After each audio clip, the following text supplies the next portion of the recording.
Hey guys, welcome back to Inclusion RX. I am here this week with Zionna Hanson. For those who don't know Zionna, I know her as Z the Boob Lady. She is the founder of Barbells for Boobs. How are you? I'm fantastic. Thanks for having me today. I love that name in my phone. Anytime it comes up, it makes me laugh. No one's going to know why I have you in there, but the first time I met Z, she introduced herself at the CrossFit Games and said to me, "Oh, just put me in your phone as Z the Boob Lady." I'm like, "Okay, you say so." You know. So it's good. Kind of what I'm known for. Well, I kind of have most of my friends in there and their nicknames anyway, so it was appropriate, but it was so funny and startling all at the same time. I'm like, all right, this is gonna be fun. I like this. Well, I appreciate you being. She has a sense of humor. Yes, Most people don't nowadays. you're right about that. You're absolutely right about that. It seems like sense of humor is kind of a lost art for some reason. I don't know why.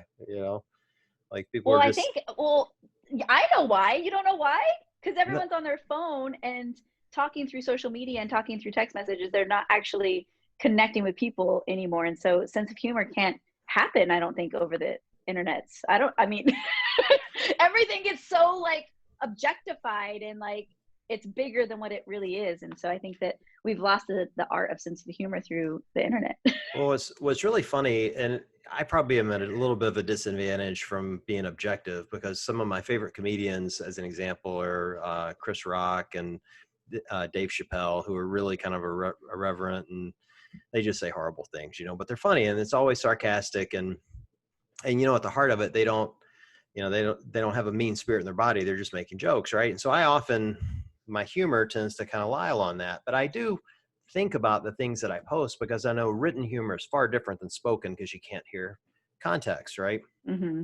And I feel like people are looking for maybe anything to be offended, or they're like looking for like every little thing these days. I posted something yesterday. I was making fun of the CrossFit Games and the coverage from 2 weeks ago. And I said, I hope with the new coverage they're going to have coming up in October that we get something better than smoke signals, and and I knew as soon as I posted, I'm like, I know somebody's going to come in and say that's insensitive to Native Americans. And now I want to keep in mind, like smoke signals have been used for centuries, far before Native Americans were using it as a form of communication. And that was the joke, is that the the the communication that was used during the last CrossFit Games or during the qualifier was just really poor. And I could only think of smoke signals as a really poor form of communication, kind of like the telegraph. But sure enough, man, somebody came in. I think that's really insensitive. I'm like, well, is it insensitive to Native Americans or the ancient Greeks? Which is it? Because they've been using this for, thousands Which of one? years. Yeah, it's just people are just looking for stuff. So it's a tough world. Tough world right It's now. a tough world. It's a tough, you know where it's tough? It's tough raising kids right now. Oh, I trust me. I have two teens. We I won't go get there it. though. Yeah, I have a 16 and an 18-year-old, and I think the teens get it though. I think like I can speak for mine and at least some of their friends. Like they seem to have a pretty good grasp on what real world looks like, um, and they're not being, at least again mine, they're not being drawn into the narrative that their teachers and their parents and the church and everybody else is trying to teach them just be this. Like they're kind of drawing from all of it, or at least I feel like mine are, which makes me happy that they've got a kind of a wide, diverse Mm-hmm. opinion on things. They don't just go in and go, well, the news said that, so it must be true, or the internet said that, it must be true. They seem to be inquisitive. So I'm hopeful for the future. We'll see if that pans out. But anyway, I digress. So let's talk about you and Barbells for Boobs. So it's Yes. the last time you were on the podcast, I think we covered a ton of topics and a ton of the great work you guys are doing within the community, and a lot has changed in the community since then. Um, a lot actually. We've got a brand new owner and lots of new stuff. So I wanted to touch base and talk a little bit about what you guys are doing and what the future looks like.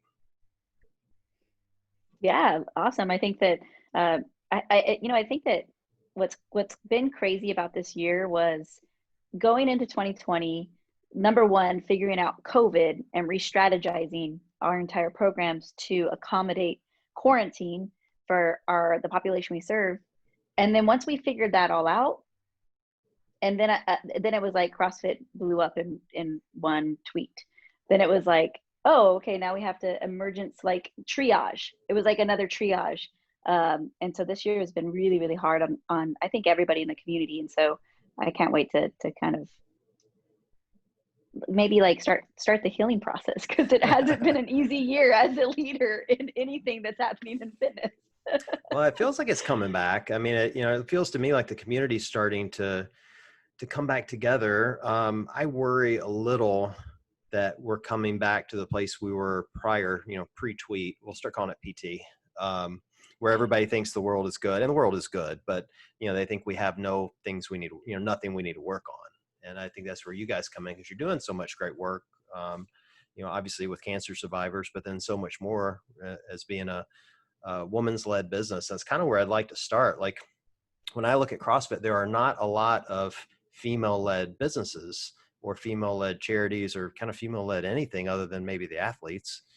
Like, I guess the question is like, how has that been this year for you guys, or maybe even years past, just, fighting that, I hate to call it a struggle, but it's probably the best word for it. Like, having to push forward, through what is arguably kind of a male led sport right now.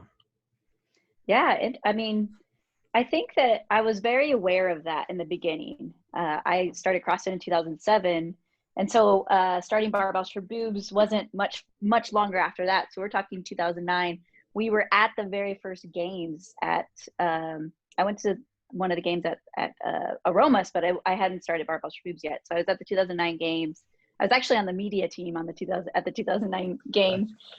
Don't know what I did. I just had a media shirt on and just was taking a bunch of pictures. Had no clue what I was doing. But in 2010, the first year at the Home Depot Center hub, what was it?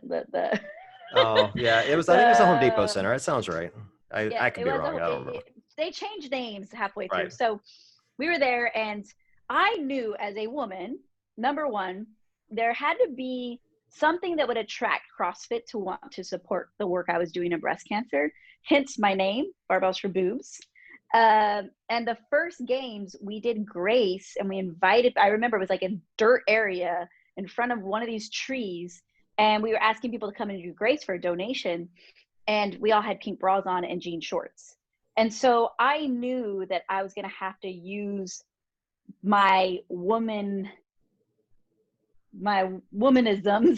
my sexuality, yeah, right. my sexuality to gain attention and traction to support breast cancer, if that makes any sense. And so that just to give people a little insight on how Barbells for Boobs even started. I mean, I had a pretty high up CrossFit representative.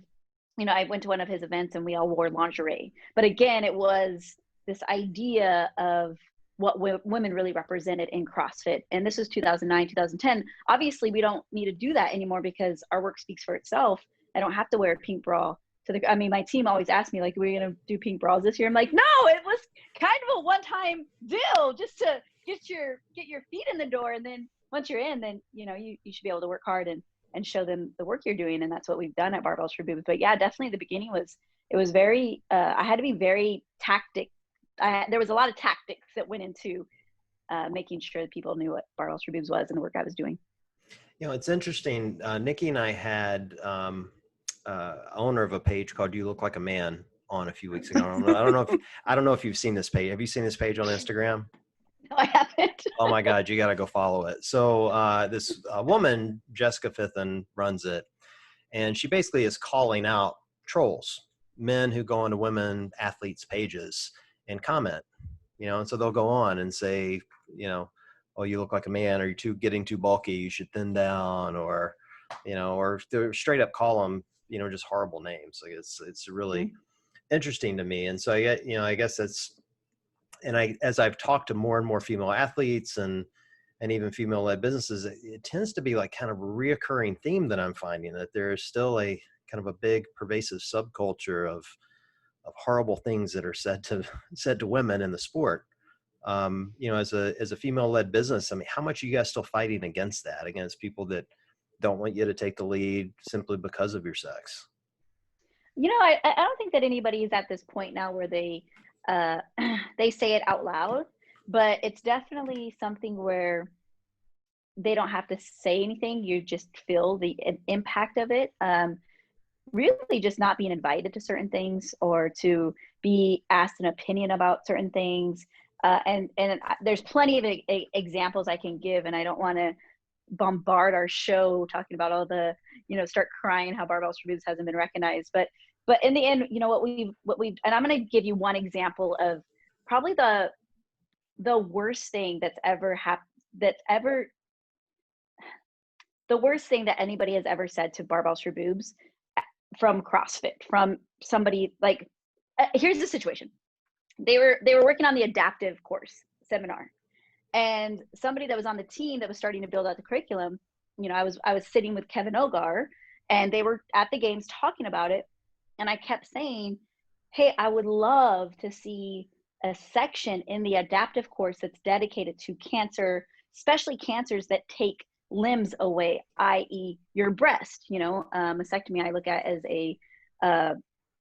it's an amputation. I mean, they're removing some pieces to your body. And the gentleman says, no, we're actually talking about real limbs here, Z. Like, we're talking about arms and legs. And was kind of just shut down, and it's like, this is not what we're talking about. We're talking about like veterans and these other populations that our community wants to serve. And that was the first time I really felt like hurt by it. Before, there's been a lot of different scenarios where I've just been like, all right, whatever. I'm just going to put my head down and do the great work that I do. This one really hurt because it was more of an awareness that's been lacking about breast cancer and about what really happens to a woman's body after a diagnosis, and just that it's so important that men know this, because they're the ones that marry women. They're the husbands, they're the sons. And so for me, it was like, I was hurt because there was no education on this. And if CrossFit is going to be the top educator in fitness, and I feel like CrossFit has done an amazing job at educating a big majority of the population about true fitness and true movement patterns, and has really increased the physical abilities for many people. I was heartbroken that they were so closed-minded to this concept and this idea. And so that's where I'm really passionate, and I want to make sure that women are included when it comes to like, I want to have a seat at the table when it comes to true education, because at the end of the day, 1 in 8 women will be diagnosed with breast cancer. So if you're telling me a gym owner is not going to get somebody that's been impacted, or a woman that's had breast cancer, or will get diagnosed while they're a member of your gym, the stats are going to tell me different. If you look at the average CrossFit gym has 150 members.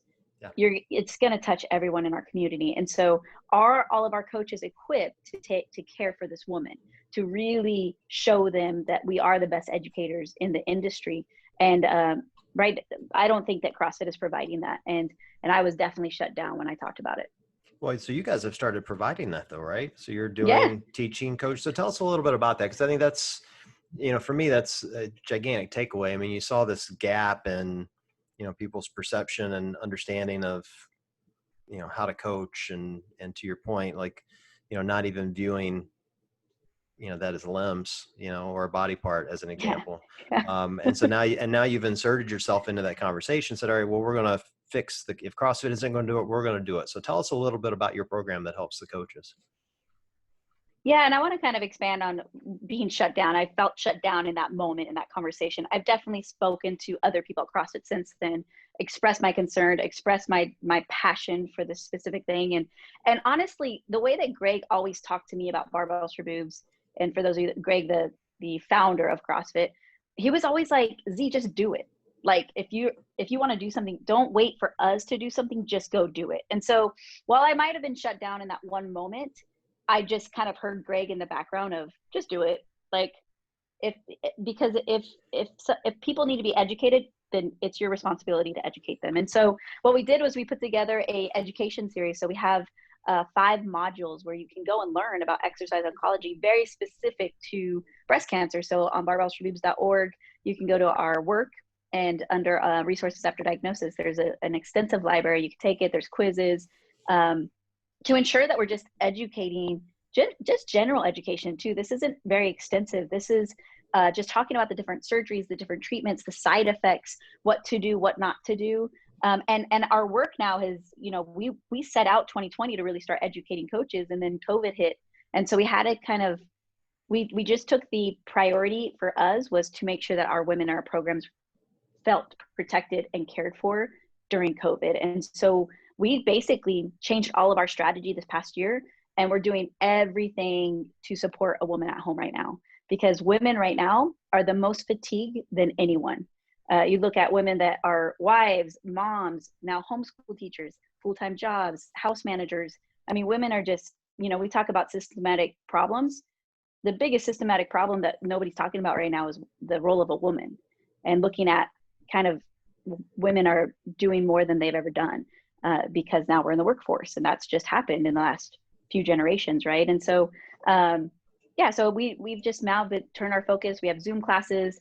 We brought on a head coach to make sure that our women, they need individual programming. We do Zoom intro calls with every single woman. We assess their physical assessment, their mental assessment. We're super engaged because a lot of our women can't go back to their gyms. They're not going back to their gyms, or they just feel more comfortable training at home because they're living with a compromised immune system. So we had to change our programs to serve our population.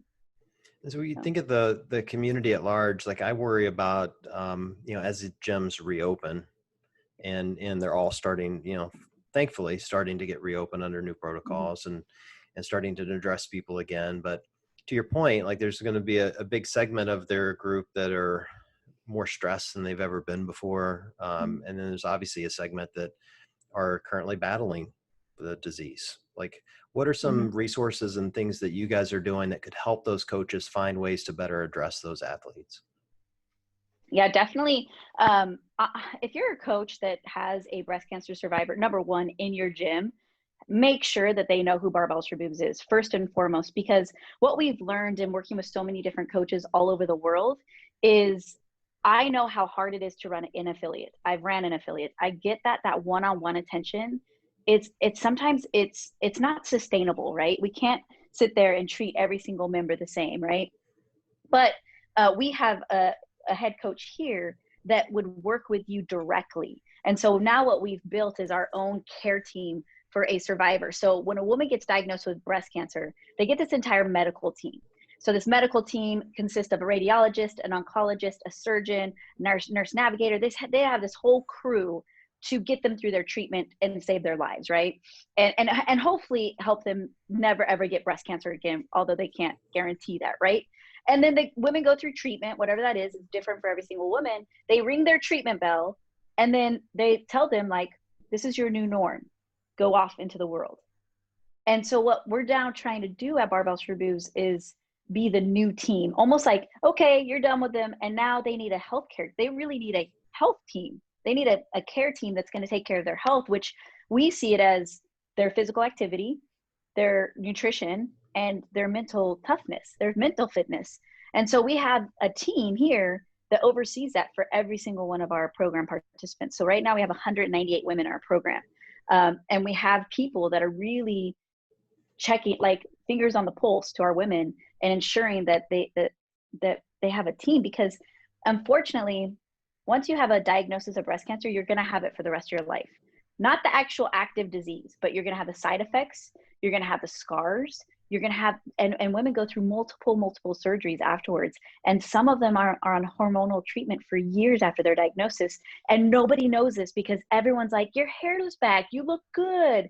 They don't know the struggle that they're really going through to even get out of bed most days. And so our team is here to handle that type of support, which gets really, really heavy. And so I don't want to put that onto every single coach in the world, but I want them to know we have a special team here where if you do have a breast cancer survivor in your gym, you should know our team here. And our head coach here should know who you are. And she probably does, to be honest. Our team is so involved with our community that, our coaches know their coaches. And what I really want to do is build that bridge between the medical team and the care team that's really saying, no, we're going to give you a good quality of life afterwards, because you should be able to do push-ups again. Because the medical team is saying CrossFit's dangerous. you'll never do push-ups again. Not not all of them, but most of them. And so what I'd rather a medical team say when a woman starts asking about their physical activity is, we don't know. How about you ask these guys?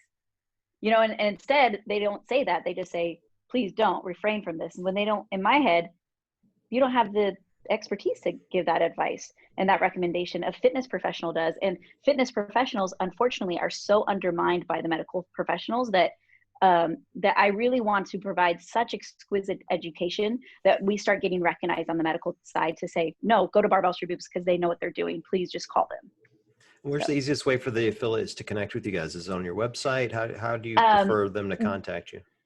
So if you are an affiliate, you're interested in just getting more involved and learning more about our programs and, wanting to be on the front lines in case a survivor comes your way, honestly, sending an email to rad@barbellsforboobs.org. So RAD@barbellsforboobs.org.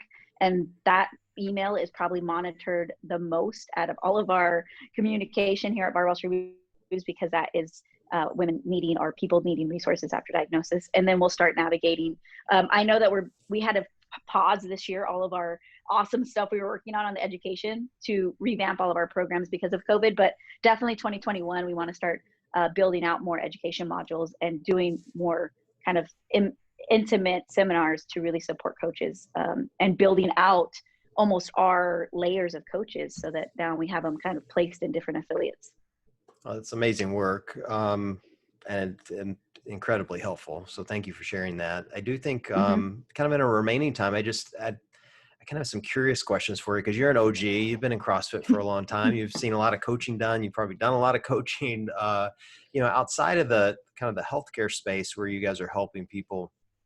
I really want to help affiliates and coaches, figure out how to better serve their greater community. And so from a woman's perspective and in someone who's like probably seen it all at this point, is there anything off the top of your head you could think of that you thought, man, if affiliates were doing X, it would be really helpful to get more women to start joining the sport and to feel comfortable right off the bat?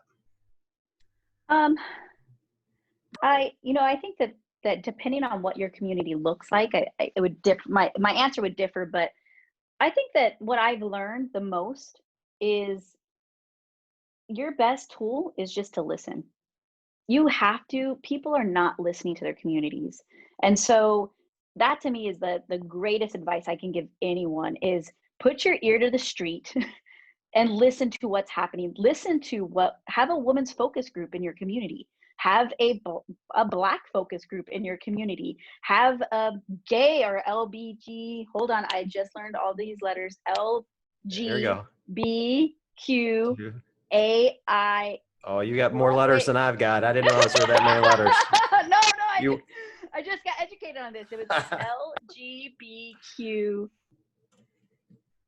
It's like AI plus.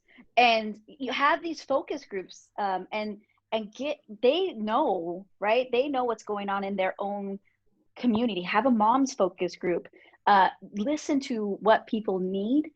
Because a lot of times I think that as affiliate owners, you're in your own space, you have numbers, right? You're counting heads as they come in so you can pay your bills. You're doing all these things. You want your coaches to make it on time. You have coach schedules. The last thing that you probably are thinking about is how do I enhance this experience for my community? And so I would honestly listen to your community. The best way to do that is through focus groups, and everybody in your community wants to help you. And so if you organize it in a way where it's like, hey, we have focus groups, the focus groups put a focus group leader and meet once a month. I want to sit in and I want to learn more about your community, because it's okay that you're not a woman if you're a man running a gym. That's fine. You have women there, so learn from them.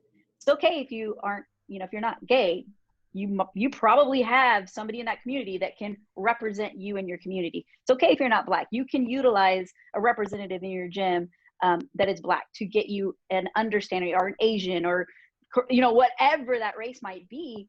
Utilize your community. They want to help you. And so my biggest recommendation is just listen. Take the time and listen to your community.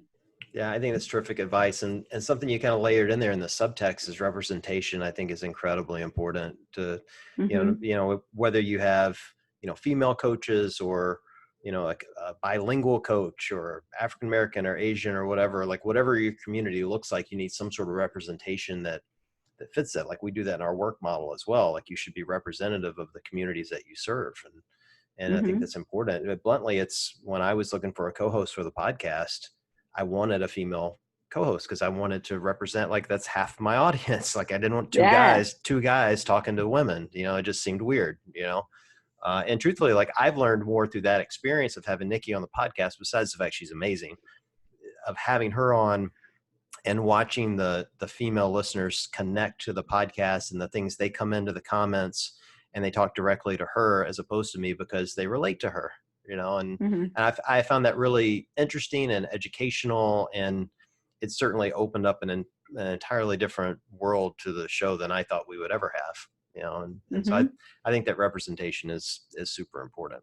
So, well, we're 100%. Kind of right up at the end of our time. I guess I've been ending these with a challenge, and you know, something you said right at the beginning of this, you were referencing Greg, and you know, for all the things people have said about him, this is something he was actually brilliant at and is brilliant at, which is telling you to just go do it. And if I hope anyone takes anything away from this conversation today, it's like when you see a need in your community, if you see a need, in this case for women athletes, maybe that are survivors of this horrible disease, or you want to do focus groups or whatever you've taken away from it, just do it. Like, don't wait. Just do it. Just get started, make mistakes, ask questions. Like this whole laugh we had over the letters of the LGBTQ plus, like I can't keep up with all the letters, but I'm an ally and I support them. And if they want me to add more letters, I'll add more letters. I'll learn from that. Like, you know, I think it's important that, you know, you be willing to grow through those things and learn from others, and it'll make our community that much better. So Z, thank you for 100%. Being on. It's been terrific as always. Thanks for having me. I really appreciate the time. Absolutely. Anytime. For everyone listening, I appreciate you guys joining us, and we'll chat with you soon.